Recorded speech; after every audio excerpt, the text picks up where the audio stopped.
Ptest platformasidan to'g'ri foydalanish.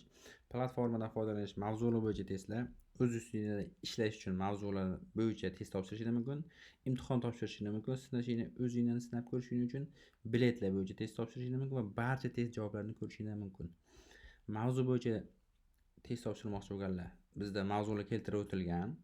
Taxminan biz taqiqlovchi belgilar, imtiyoz belgilar, misol taqiqlovchi belgilar mavzusida test imtihon topshirmoqchimiz, ya'ni nazariy imtihon.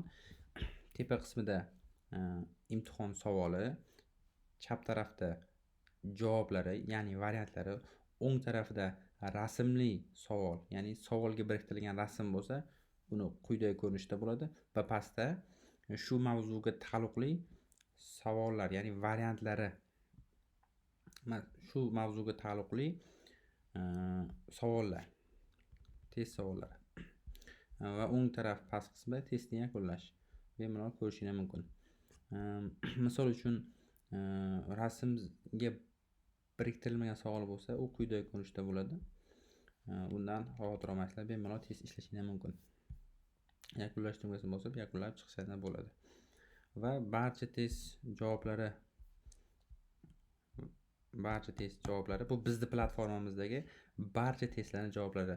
Taxminan bizning platformamizda 1097 ta savol bor. Bu o'zgarishi mumkin.